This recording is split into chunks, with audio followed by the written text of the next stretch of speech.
जय श्री राधे कृष्ण दोस्तों भगवान श्री कृष्ण गीता में कहते हैं कि नरक के 3 द्वार हैं, काम, क्रोध और लोभ। ये 3 बुराइयां आत्मा को नीचे की ओर ले जाती हैं। काम और लोभ आत्मा को नष्ट कर देते हैं। इसलिए इन 3 दोषों को पूरी तरह से नष्ट कर देना चाहिए। काम वह आग है जिसमें एक व्यक्ति अच्छे और बुरे और सही और गलत में अंतर करने में असमर्थ होता है। क्रोध एक ऐसा राक्षस है जो सबसे पहले उस व्यक्ति को नष्ट कर देता है जो क्रोधित होता है। लालच एक ऐसी बुरी प्रवृत्ति है जिसके कारण व्यक्ति हिंसा भी कर सकता है। काम और क्रोध के प्रभाव में एक व्यक्ति अपने रिश्तों को भी भूल सकता है। कल्पना कीजिए कि यदि एक दिन आप परिवार में अपनी पत्नी से क्रोधित हो जाते हैं और गुस्से में आप अपना नियंत्रण खो देते हैं और हाथ उठाना शुरू कर देते हैं, या अगर यह भी है आगे बढ़ जाता है, तो इसमें कौन नष्ट होगा? इसमें कोई संदेह नहीं कि यह विनाश आपका, आपकी पत्नी का और आपके बच्चों का होगा। हिंसा क्रोध से जन्म लेती है। जब एक साधारण व्यक्ति विवाद क्रोध का रूप ले लेता है तो यह किसी की जान भी ले सकता है। लालच एक ऐसी बुरी आदत है कि एक बार जब यह आपको पकड़ लेती है तो इससे बाहर निकलना बेहद मुश्किल हो जाता है। किसी की संपत्ति का लालच, व्यापार में अधिक लाभ के लिए गलत काम करना या लालच के कारण दोस्तों के साथ विवाद, यह सब केवल दर्द और पीड़ा का कारण बनते हैं।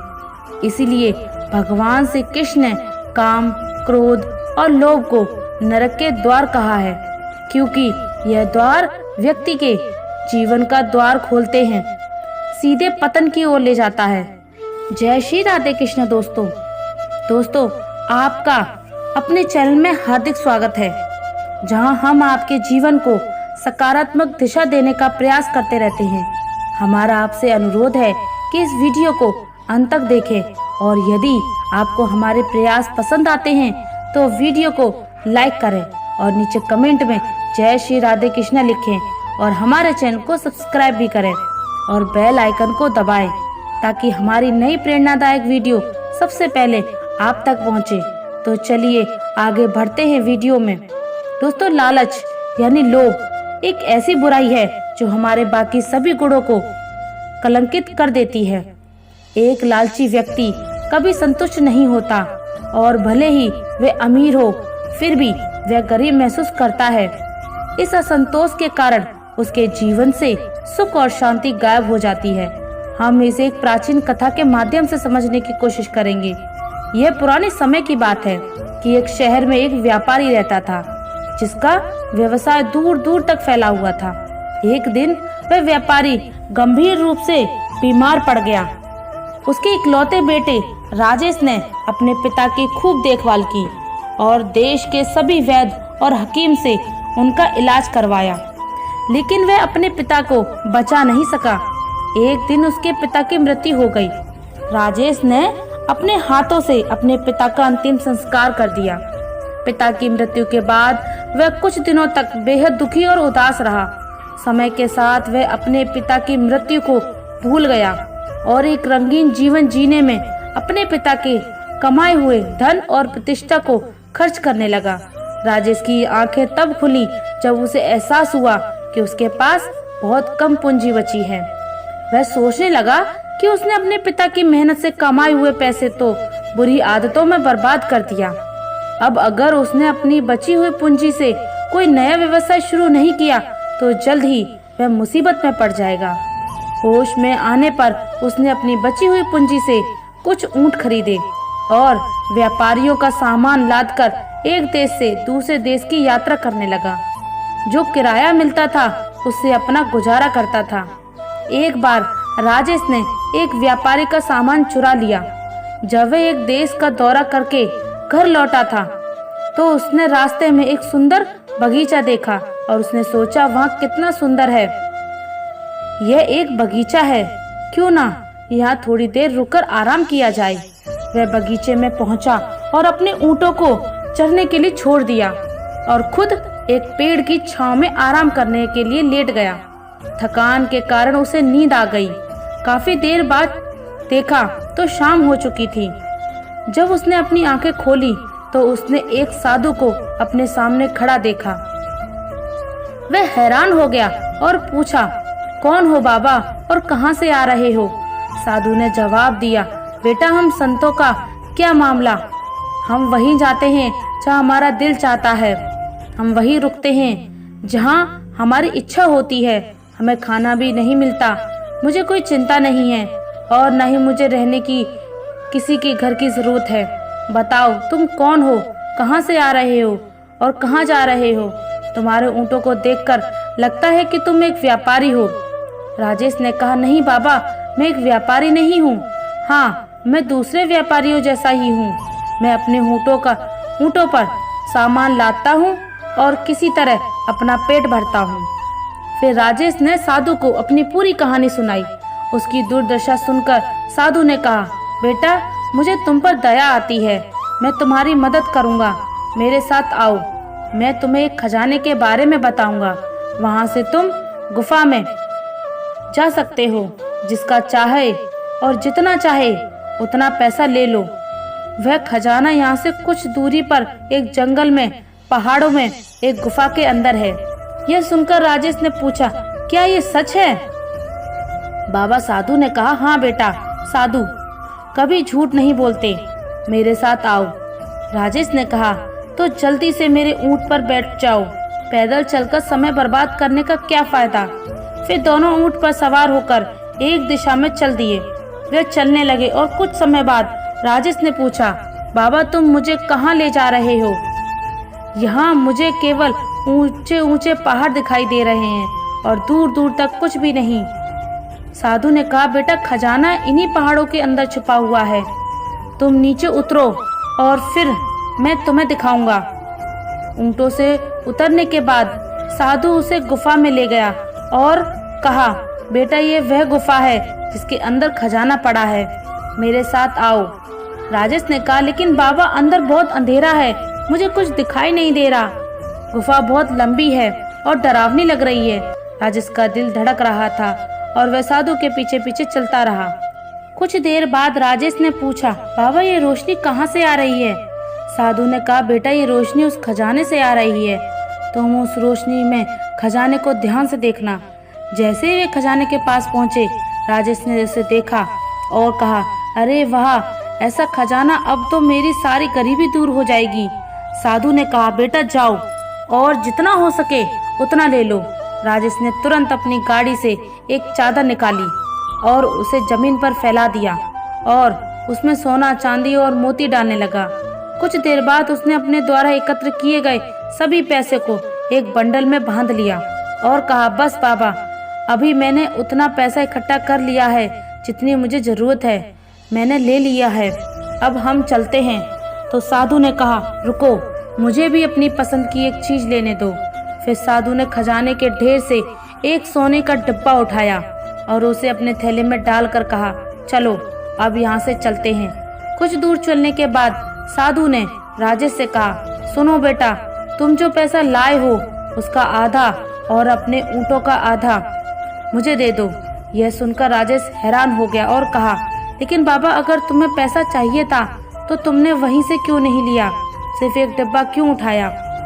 साधु ने जवाब दिया कि इसका एक कारण है बेटा, दरअसल मैं उस खजाने के बारे में जानता था, लेकिन किसी कारण से मैं वहां से पैसा नहीं निकाल सका। राजेश ने कहा, तो आपने मुझे क्यों नहीं बताया, मैं आपके लिए भी बहुत सारा पैसा ले सकता था।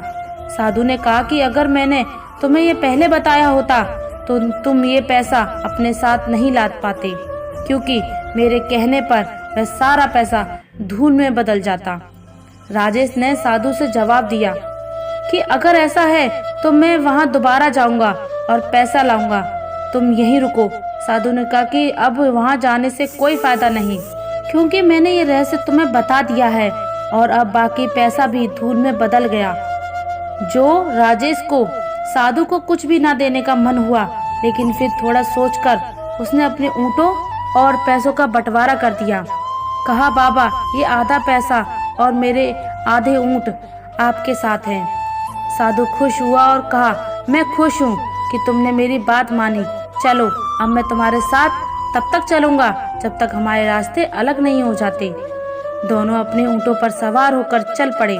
लेकिन कुछ दूर जाने के बाद राजेश का मन ललचाया और उसने साधु से पूछा, बाबा अगर आपको बुरा ना लगे तो क्या मैं आपसे कुछ पूछ सकता हूँ? साधु ने कहा, पूछो बेटा। राजेश ने कहा, तुम एक साधु हो तो तुम इस माया और ऊंटों का क्या करोगे? यह सब तुम्हारे लिए बेकार है और उसे अपने पास रखने से तुम्हें केवल परेशानी होगी। साधु ने मुस्कुराते हुए कहा, तुम ठीक कह रहे हो बेटा, लेकिन मैं उन अपनी सुविधा के लिए नहीं रख रहा हूँ, बल्कि मैं इसका इस्तेमाल तुम्हारे जैसे गरीब और नेक लोगों की मदद करने के लिए करूँगा। राजेश ने कहा कि ऐसे नेक और गरीब लोगों की तलाश में आपको घर घर भटकना होगा। ऐसा करने की क्या जरूरत है? बाबा आप ये काम मुझे सौंप दे, मैं आपकी इच्छा पूरी करूँगा। साधु ने जवाब दिया, तुम ठीक कह रहे हो। अच्छा तुम ऐसा करो, मेरे पास जो आधा पैसा और ऊँट है उनमें से आधे तुम रख लो और अभी बराबर बांट लेता हूँ। फिर साधु ने अपने हिस्से का आधा पैसा और ऊँट राजेश को दे दिए। दोनों ऊँटों पर सवार होकर आगे बढ़ गए, लेकिन राजेश का मन अभी भी बेचैन था। वह सोचने लगा कि कितना अच्छा होता अगर बाकी पैसा और ऊँट जो साधु के पास थे वो भी मिल जाते। अगर मेरे पास होते तो उन्हें भी ढूंढ लेता। कुछ दूर जाने के बाद राजेश ने फिर साधु से कहा, बाबा मैं ये समझने में असमर्थ हूँ कि तुम जैसे संतों को घर घर ठोकर खाकर दुख भोगने में क्या लाभ है। तुम जैसे त्यागी लोग कहीं एकांत में बैठकर भगवान की प्रार्थना कर सकते हैं। आपने मुझे पहले ही अमीर बना दिया है, इसलिए अब मैं आपकी कृपा से दूसरों की मदद करूँगा। क्या ये बेहतर नहीं होगा कि आप बाकी पैसा और ऊँट भी मुझे दे दें? राजेश की बात सुनकर साधु का मन ही मन मुस्कुराया, लेकिन बाहर से उसने कहा, शायद तुम ठीक कह रहे हो। अगर हम जैसे संत भी एक व्यक्ति के दुखों को दूर कर सके तो ये बहुत बड़ी बात है। बाकी हमारा काम है तो तुम्हें उसे उस व्यक्ति को छोड़ देना चाहिए। जितनी तुमने मदद की है अब मुझे कोई परेशानी उठाने की जरूरत नहीं है। पैसे का क्या, बाकी बंडल ले लो और तुम इसकी देखभाल करो। मैं कुछ दूर जाने के बाद उतर जाऊंगा, फिर तुम सारे ऊँट लेकर अपने घर वापस चले जाना। साधु ने राजेश से कहा। उसने सब कुछ दे दिया, लेकिन थोड़ा आगे बढ़ने के बाद राजेश को अचानक सोने का वह डिब्बा याद आया जिसे उसने साधु को उठाते वक्त देखा था। वह सोचने लगा कि इस बूढ़े ने मुझे सब कुछ इतनी आसानी से दे दिया, क्या इसमें कोई रहस्य है? क्या वह मुझे ये सब उस सोने के डिब्बे की वजह से दे रहा है? राजेश ने सोचा कि शायद वह डिब्बा इस पूरी संपत्ति से भी ज्यादा कीमती है और ऐसा होना भी चाहिए। यह सोचकर उसने साधु से पूछा, बाबा मेरे साथ वह सोने का डब्बा कहाँ गया? वह किस तरह की चीज थी जिसे खजाने से उठाया गया था? साधु ने जवाब दिया, ये एक जादुई डिब्बा है बेटा। जब इसमें भरा हुआ काला सुर आंखों में लगाया जाता है तो जहाँ भी खजाना दबा हो सकता है वह दिखाई देने लगता है। यह सुनकर राजेश ने सोचा, ओह ऐसी चमत्कारी डिब्बा, यह डिब्बा तो मेरे पास होना चाहिए। बाबा तुम एक संत हो, तुम ऐसे जादुई डिब्बे का क्या करोगे? अगर तुम मुझे दे दो तो मैं गरीब की जान बचाऊंगा, सबकी मदद करूंगा। इसमें मुझे उनकी मदद करने में बहुत सुविधा होगी। साधु ने कहा, तुम ठीक कह रहे हो बेटा, इस डिब्बे का मेरे लिए क्या उपयोग, मैं तुम्हें दे दूंगा। ये कहते हुए साधु ने सोने का डिब्बा अपने थैले से निकाला और राजेश को समझाते हुए कहा, देखो बेटा इसमें दो भाग हैं। बाईं ओर काला सुरमा है जिसे अगर तुम अपनी आंखों में लगाओगे तो तुम्हें दबा हुआ खजाना देखने लगेगा, लेकिन दाईं ओर भूरा अंजन है, उसे अपनी आंखों में मत लगाना। राजेश ने पूछा, नहीं तो क्या बाबा? साधु ने तुम्हें चेतावनी दी कि यदि तुमने भूरा सुरमा अपनी आंखों में लगाया तो तुम्हारे सारे बहुत सारा बुरा होगा, तुम बर्बाद हो जाओगे। राजेश ने कहा, ठीक है बाबा, मैं आंखों में भूरा सुरमा नहीं लगाऊंगा।